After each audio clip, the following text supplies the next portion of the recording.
배교 오늘 말씀 제목입니다. 그렇지만 주님이라는 글을 읽었습니다. 느껴지는 바가 있었습니다. 그 글을 소개하면 주님 말하라고 하신 그대로 말을 하겠습니다. 그렇지만 장사할 때만은 외로 봐주십시오.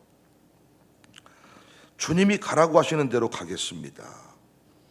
그렇지만 교회만큼은 매주일 가라고 하시지 마십시오. 주님이 바치라고 하시는 대로 바치겠습니다. 그렇지만 체면 유지 정도로 조정해 주십시오. 주님이 지라고 하시는 십자가를 지겠습니다. 그렇지만 짐꾼을 사서 대신 지게 해도 되겠지요? 주님이 사랑하라고 하시는 대로 사랑하겠습니다. 그렇지만 지금 당장 하라고 말씀하지 마시고 내일로 미루어 주십시오. 우리 교회가 부흥 미션을 위해 달려가다 보니까 자연스럽게 순교 역사를 만나게 되었습니다. 순교라는 것을 남의 이야기로만 받으니까 별거 아닌 것처럼 들리지만 우리 가정의 이야기로 받는다면 참 쉽지 않은 이야기입니다. 그런데 여러분, 왜 순교당했습니까? 어떤 상황에서 순교당했나요? 대단한 신학적 논쟁을 걸쳐서 옳고 그름을 따지며 순교했나요? 제가 순교의 기록들을 쭉 찾아보니까 정말 말 같지도 않은 이유로 순교를 당했더라고요. 이를테면 예수님 사진을 놓고 밟고 지나가라. 그러면 살려주겠다. 만약에 네가 밟고 지나가지 않으면 너를 죽이겠다. 그런데 예수님 사진 밟지 않아서 순교. 신사를 세워두고 국민의례 같은 것이니 고개만 숙여라. 그런데 고개 까딱 안 숙여서 순교. 예배 드리지 말라는 게 아니다. 오늘만 드리지 말아라. 그런데 오늘 예배 드려서 순교. 우리는 계시록에서 음녀를 만났죠. 음녀가 하는 일이 뭡니까? 세상을 음행의 포도주로 취하게 하는 겁니다. 계시록 17장 2절. 땅의 임금들도 그와 더불어 음행하였고 땅에 사는 자들도 그 음행의 포도주에 취하였다.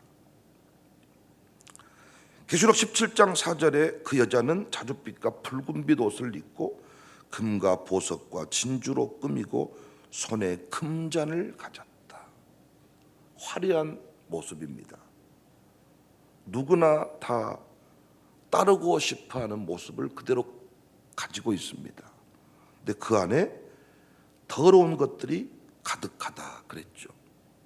음행의 포도주를 우리가 마시면 안 되고 우리 아들 딸들이 마시면 안 되잖아요.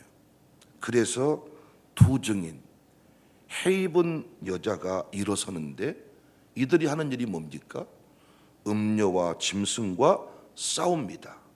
어떻게 싸웁니까? 뭘로 싸웁니까? 계시록 12장 11절.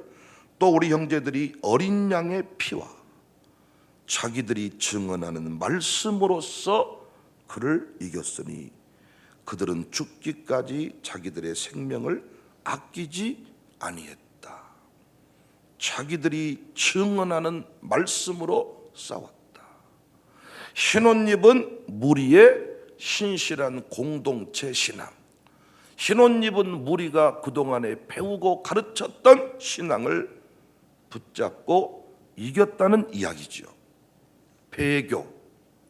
계시록에서 종말의 때에 가장 많이 듣는 말이 배교입니다. 배교하면 돼요, 안 돼요? 안 되죠. 그런데 배교가 뭡니까? 배교가 교회적으로 선조들의 신앙, 그 신앙 원리와 등을 돌리는 거, 이거 교회적으로 배교 아닙니까? 영적으로는 말씀대로 행하지 않는 것이 배교 아닙니까? 에레미야 26장 2절에 여호와께서 이와 같이 말씀하시니라. 너는 여호와의 성전뜰에 서서 유다 모든 성읍에서 여호와의 성전에 와서 예배하는 자에게 내가 내게 명령하여 이르게 한 모든 말을 전하되 한마디도 감하지 말라. 선지자의 사명이 뭐예요? 있는 그대로 전하는 거죠. 목사의 사명, 두증인의 사명이 뭡니까? 있는 그대로 하나님의 뜻을 전하는 거지요. 내가 이 교회 공동체로부터 배운 신앙을 그대로 전하는 거지요. 교회에서 두증인은 담임 목사, 사역자들이라면 여러분 집안의 두증인은 누구예요? 여러분 집안의 두증인은 누구냐고요? 먼저 부름받은 여러분, 자녀에게는 부모님, 일 수가 있겠지요. 그러면 두증인이 하는 일이 뭐라고요? 음녀의 미혹을 이기려면, 배교하지 않으려면 어떻게 해야 된다고요? 하나님의 뜻을, 내가 그동안에 흰 옷 입은 무리 공동체에서 배운 그 신앙을 가감없이 전하는 것입니다. 그런데 오늘날 이렇게 하는 주의종들이 있어요, 없어요? 점점 줄어들죠. 여러분들은 교회적으로 이런 모습 보면서 화가 나요, 안 나요? 나요, 안 나요? 나죠. 그러면 여러분, 우리 아들, 딸들이 왜 그렇게 신앙으로부터 배교하는 일이 밥 먹듯이 일어날까요? 여러분 집안에 투증인이 없기 때문입니다. 계시록 22장 18절, 내가 이 두루마리의 애언의 말씀을 듣는 모든 사람에게 증언하노니 만일 누구든지 이것들 외에 더하면 하나님이 이 두루마리에 기록된 재앙들을 그에게 더하실 것이요, 만일 누구든지 이 두루마리 애언의 말씀에서 제하여 버리면 하나님이 이 두루마리에 기록된 생명나무와 및 거룩한 성의 참여함을 제하여 버리시리라. 전하는 자, 말씀을 변형해서도 안 되고 끼워 넣어서도 안 됩니다. 하나님만 두려워하며 정직하게 전해야 합니다. 그렇다면 성도의 입장에서, 말씀을 배우는 자 입장에서 말씀을 온전히 지켜야 돼요? 내가 필요한 것만 지켜야 돼요? 온전히 지켜야죠. 여기서 한 말씀이라도 내가 가감 넣고 빼버린다면, 설교하는 사람만 배교하는 게 아니라 말씀을 분명히 가르쳤는데 지키는데 이 말씀을 한 구절을 빼버리고 한 기통이를 빼버리고 오늘 설교는 빼버린다면 여러분은 이미 뭐하고 있는 거예요? 배교하고 있는 거예요. 성령의 음성을 무시하면 안 되죠. 오늘 또 예수님은 살아계셔서 우리를 다스리시고 통치하시죠. 어떻게? 성령을 통하여. 사탄은 귀신을 통하여, 마귀를 통하여 이 세상을 다스린다면 예수님은 누구를 통하여?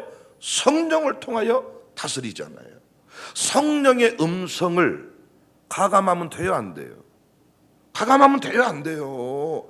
배교라는 단어가 무겁고 거창하게 느껴지지만 배교는 결코 멀리 있는 이야기가 아니라 일상 속에 깊이 자리 잡고 있습니다. 상당히 많은 부분에서 배교가 이루어지고 있습니다. 요한복음 14장 15절에 너희가 나를 사랑하면 나의 계명을 지키리라. 나를 사랑하면 나의 계명 지킨다 그랬죠. 그러면 여러분, 다른 거 다 빼버리고 마태복음 6장 33절에 너희는 먼저 그의 나라와 의를 구하라 그랬죠. 먼저 그의 나라와 의를 구하십니까? 먼저 자식의 형편을 헤아리십니까? 예배가 먼저이십니까? 자식이 먼저이십니까? 내가 먼저입니까? 하나님이 먼저입니까? 그러니까 우리는 이런 말씀들을, 내게 불편한 말씀들은 빼버려. 선지자의 사명이 뭐냐? 더하지 않고 빼지 않고 있는 그대로 전하는 거. 이걸 하지 않는 선지자가 배교하는 선지자예요. 이단이 뭡니까?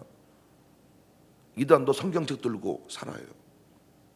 그런데 지들에게 맞지 않다 싶은 건 빼버려. 다른 말씀 가르치지 않고 어떤 이단은 계시록만 가르쳐. 근데 그 계시록 말씀도 지 마음대로 짜집기를 한 거예요. 여러분의 신앙은 어떠하신가요? 짜집기 된 신천지와 같지 않으신가요? 성령의 음성을 짜집기 하고 계시지 않나요? 제 아내가 심심하면 잠자리에 빨리 안 들고 밖에서 뭘 자르고 오르고 자르고 오르고 한가 봤더니 그 악보 연주를 하려면 자기 보기 좋은 대로 악보를 잘라붙이고 해서 그 악보를 자기 나름대로 편집을 하더라고요. 우리의 신앙이 이와 같지는 않나요? 왜 부흥이 없습니까? 배교하면 부흥이 없어요.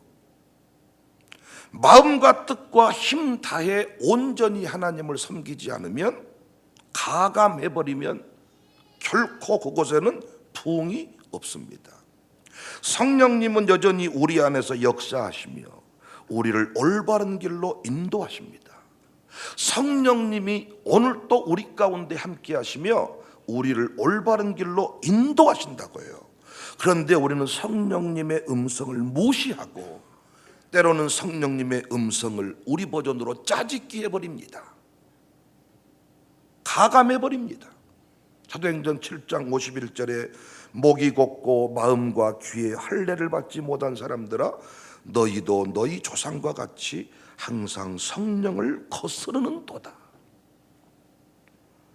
성령님의 인도하심을 따르지 않고 거부할 때 우리는 공동체와 다른 신앙의 길을 가게 됩니다. 그래서 우리에게 필요한 게 뭐냐? 지팡이 같은 갈대를 들고 성전과 제단 안에서 경배하는 자들을 측량하는 것입니다. 1절에 또 내게 지팡이 같은 갈대를 주며 말하기를, 일어나서 하나님의 성전과 제단과 그 안에서 경배하는 자들을 측량하되. 계시록 11장 두 증인장이지요. 두 증인에게 뭘 줬어요? 지팡이 같은 갈대. 지팡이 같은 갈대가 뭡니까? 측량 도구지요. 지팡이 같은 갈대를 잡고 성전 안에서 경배하는 자들을 측량해라. 구약 성경에서 성전이나 예루살렘을 측량하는 장면들이 여러 차례 나오죠. 예를 들어 에스겔 40장 3절에 선지자 에스겔이 성전을 측량하는 장면이 나오죠. 이런 맥락에서 지팡이 같은 갈대는 하나님의 기준, 말씀을 의미할 수 있습니다. 또 지팡이는 권위와 권세를 상징하기도 합니다. 예수님께서 목자이신 것처럼, 목자는 뭘 잡고 양을 인도해요? 지팡이를 잡고 인도하잖아요. 어떻게 마지막 때 교회가 성도들을 양육하고 인도할지, 어떻게 부모들이 자식을 세워야 할지, 어떻게 샬롬의 교사들이 다음 세대 우리 아들 딸들을 가르쳐야 할지, 어떻게 우리 교육사들이 주일학교의 영적인 문제를 책임져야 할지를 잘 보여주고 있습니다. 적당히 알아서 스스로 아니지요. 양육사, 교육 선교사, 부모, 어른 세대가 힘을 모아서 뭐 해야 돼요? 측량해야 돼요. 정지하라는 게 아닙니다. 최소한 우리 공동체로부터 배운 신앙의 기준표를 들고 그 신앙 기준에 맞게 살고 있는지 확인하고 촉구하고 권면해주고 문자 보내주고 때로는 책망하고. 계시록 12장 11절 자기들이 증언하는 말씀으로써 그를 이겼다. 자기들이 증언하는 말씀으로써 그를 이겼다. 광주 청사교회 성도들은 어떻게 이 마지막 때 미혹당하지 않고 이길 수 있냐? 이 교회로부터 배운 신앙, 이 교회로부터 배운 말씀으로써 이길 수가 있는 거잖아요. 오늘 본문 3절에 내가 나의 두 증인에게 권세를 주리니 그들이 굵은 베옷을 입고 1260일을 애언하리라. 애언자의 사명이 뭡니까? 돌 맞습니다. 환영받지 못합니다. 그렇지만 1260일 동안 뭐 해야 돼요? 애언해야 돼요. 1260일 어떤 기간입니까? 문자 그대로 3년 반이 아니라 하나님이 정한 때까지 우리는 계속 뭐 해야 돼요? 애언해야 돼요. 어느덧 교회 안에 장로님, 권사님, 아들, 딸들이 폐교의 길을 가고 있어요. 우리 교회에서 장로님, 아들, 딸들이 새벽 기도하지 않으면 폐교 아닙니까? 폐교회 아니에요. 근데 왜 우리 아들, 딸들이 새벽 기도 안 나올까요? 1260일 동안 예언을 멈춘 겁니다. 왜 장로님, 권사님이 다른 집 청년들, 새끼들은 새벽 예배 안 나오고 그렇게 때려잡더니 내 아들, 딸들이 새벽 기도 안 나오는 것은 왜 두고 보십니까? 1260일 동안 굵은 배옷 입고 애언하라고 했잖아요.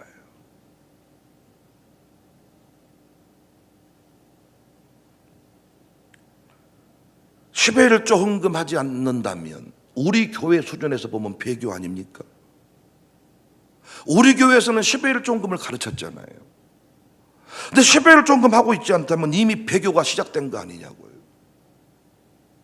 너의 행실이 다윗과 같지 않아서, 너의 신앙이 네 아비와 같지 않아서 하나님이 솔로몬을 버리잖아요. 이게 배교잖아요.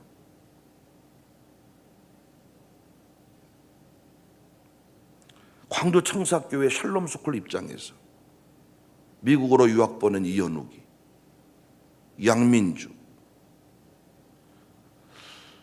제가 작년까지만 해도 이현욱이가 한국에 귀국하면 새벽 예배 열심히 나오고 일부러 내 앞에서 얼굴을 뻗짝대면서 목사님 미국에서도 영상 링크로 예배드립니다, 뭐 이걸 뭐 나한테 강조하더라고. 올해부터는 새벽 예배 잘 안 나오네. 마룻보다 기도에 안 나오네. 우연찮게 어제도 우리 이의진이랑 차장팀 끝나고 많은 얘기를 했는데 밥 먹으면서 의진이랑 기타 등등 우리 친구들이 여러 가지 얘기를 저한테 했어요. 장난삼아 지나가는 말로 했던 이야기인데 제가 오래전에 지금 느끼고 있는 내용들, 후배 입장에서 선배를 바라봤을 때 지금 양민주는 군대 갔는데 내가 모르겠습니다. 휴가를 나와서 교회 주일 예배에 왔던 양민주의 모습을 내가 거의 기억 못하고, 원래 옛날 우리 개념으로 보면 일부러 여름 캠프가 있거나 교회 행사 있으면 휴가를 교회 행사에 맞춰서 와서 뭔가 교회에 뽀짝대고 목사 얼굴을 보고 뭔가 자꾸 흘러가는데, 제가 이런 말하면 또 그의 부모는 기분 나쁠지 모르겠네요. 근데 그 부모가 다른 사람에게 애언했던 내용과, 제가 이런 집 여러 집 봤습니다. 다른 사람한테 애언한 내용과 내 자녀에게 애언한 내용이 달라. 저도 마찬가지. 여러분 자녀에게 제가 얘기했던 애언의 수준과 제 두 아들에게 애언한 수준의 내용이 달라. 그래서 결국 우리 아들, 딸들이 배교하는 겁니다.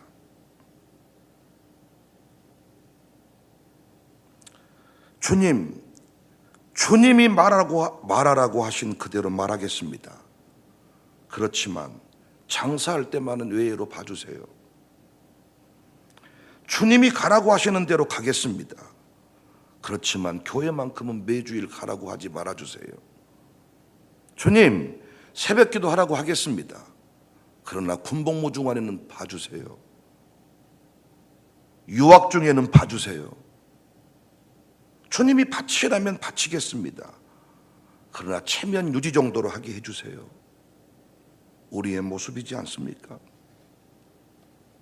배교를 두고 보지 말자. 배교가 멀리 있지 않다.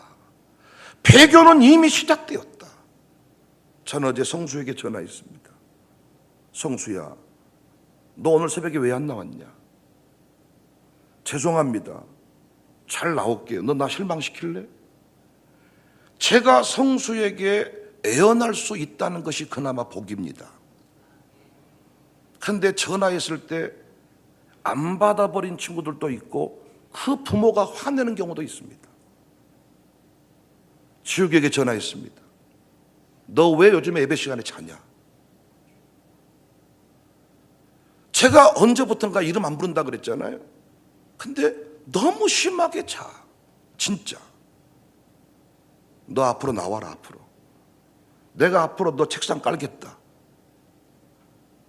목사님 한번 경고하시고 그 다음에 그렇게 해주십시오. 웃고 전화를 끊었어. 그나마 내가 이주욱에게 전화할 수 있으면 다행입니다. 그런데 전화 못한 청년 많습니다. 저는 어제 은혜 찬양팀에게 경고했습니다. 앞으로 새벽 예배 한 번만 빠지면 찬양팀 안 세우겠다. 이건 제가 다른 얘기 아니잖아요. 우리 신앙 공동체 안에서 배운 자기들에게 증언하는 말씀으로 이겼다 그랬잖아요. 제가 왜 오늘 또 이 얘기하느냐. 우리 교회는 가족이 함께 신앙생활 하니까 내가 어느 날 갑자기 자기 아들, 딸 찬양팀에서 빼면 시험 듭니다. 제가 카톡방에 글 남겼습니다. 김정서 가게에 가서 권면했습니다. 예배 빠지지 마라. 그래서 내가 수요일 오후에 가서 피부 관리 받았습니다. 수요일 밤에 안 나왔습니다. 새벽 예배 안 나옵니다. 예배 빠지지 말라 제가 권면할 수 있다면 그나마 다행입니다. 또 다른 집사에게 권면했습니다. 왜 자녀 눈치를 보냐? 왜 자녀에게 할 말을 못하냐? 지난날의 삶이 어떠했든지 간에 우리 교회에서 배운 신앙이 있지 않냐? 배교가 뭐냐? 우리 교회에 가르친 대로 살지 않은 게 배교 아니냐? 여러분 제 말이 들렸습니까?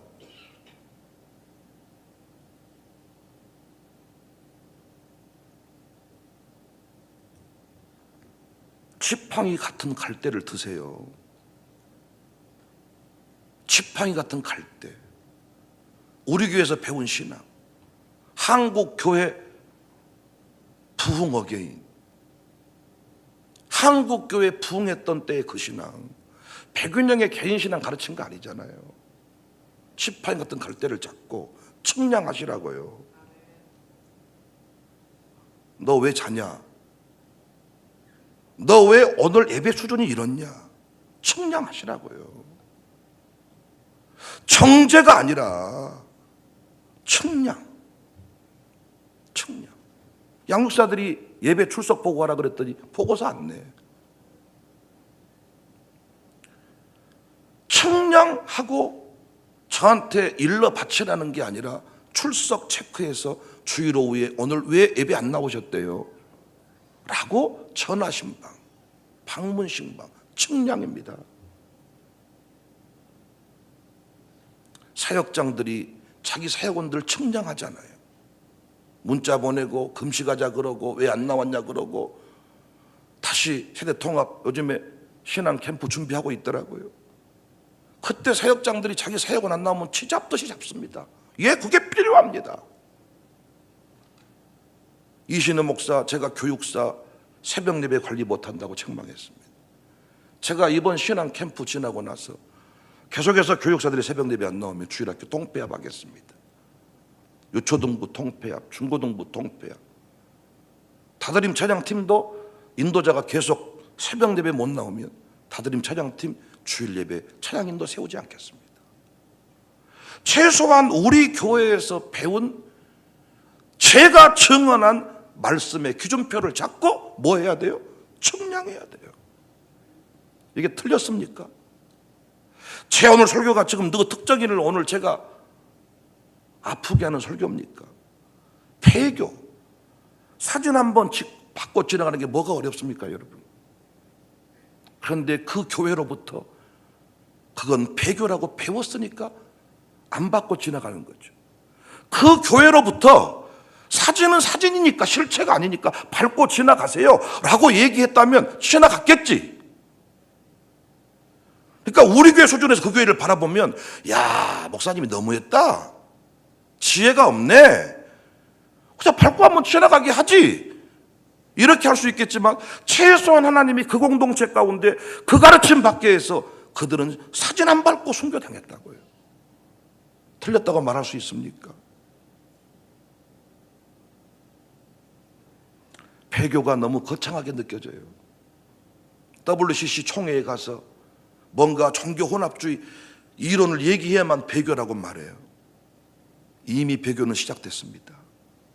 목사부터 성령의 감동대로 못 전합니다. 여러분도 감동대로 살지 않습니다. 왜 목사님의 설교는 매번 그런 식입니까? 라고 말하지만 여러분, 짜집기 악보를 짜집기 하듯이 짜집기 하고 있지 않냐고요. 어떤 말씀은 이러고 어떤 말씀은 아니야 라고 하지 않냐고요. 나는 우리 교회 장로님들이 저보다 아들들을 더 큰 놈들을 두었기 때문에 본이 되어 주십시오. 두민이 은민이도 장로님 아들, 딸들이 걸어간 길을 그대로 따라갑니다. 이행호 장로님은 지옥이 잘 세워주십시오. 우리 두민이가 지옥이 보고 따라갑니다. 어느 순간 지나면 제가 두민이 은민이를 똑바로 세워야 될 때가 있겠죠. 왜? 목사 아들들 보고 따라올 거니까. 쉽지 않습니다. 그래서 근데 사랑하는 성도님들, 자식한테 뭔 죄를 그렇게 많이 져서 할 말을 못 하십니까? 새벽 예배 나오란 말이 그렇게 어렵습니까? 11조라는 말이 그렇게 어렵습니까? 교회는 다닌다 그러던가요?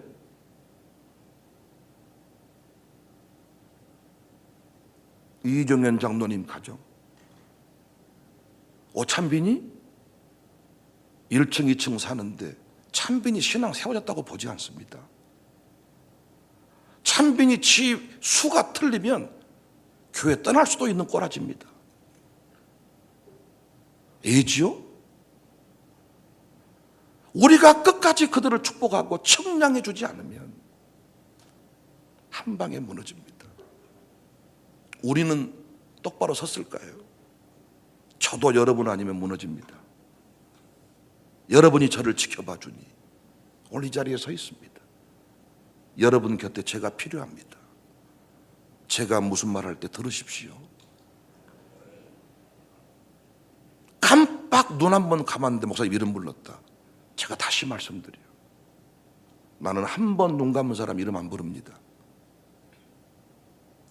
요즘에는 7번, 8번은 반복돼야 제가 이름 불러줍니다. 강대상에서 누구 권사님 내가 이름을 대놓고 불렀다. 내가 그분 얘기를 요즘에는 7번 정도는 들어야 내가 강대상에서 말해줍니다.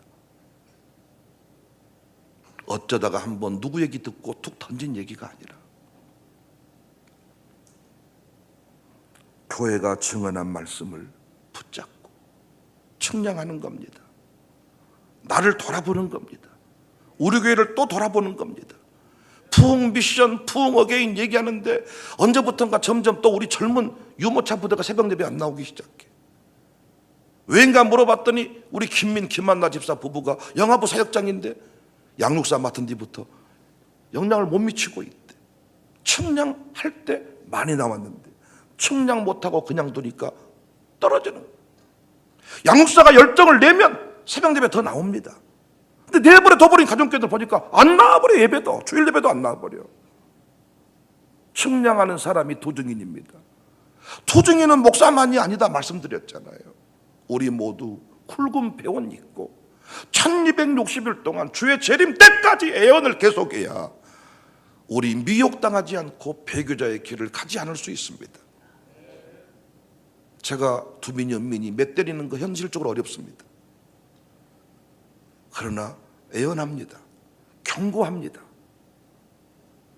그에게 할 수 있는 모든 불이익을 주겠다면서 분명히 책망하고 세워가는 중에 있습니다.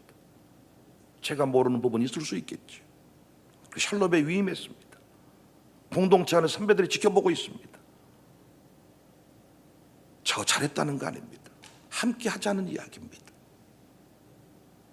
우리 교회는 절대로 배교하지 않는, 최소한 한국교회 선조들의 신앙과 다른 길을 걸어가는 배교자가 되지 않기를, 최소한 우리 공동체 안에서 배운 그 신앙의 내용을 가지고 전 세계 다스리는 복된 교회 될 수 있기를 주님의 이름으로 축복합니다.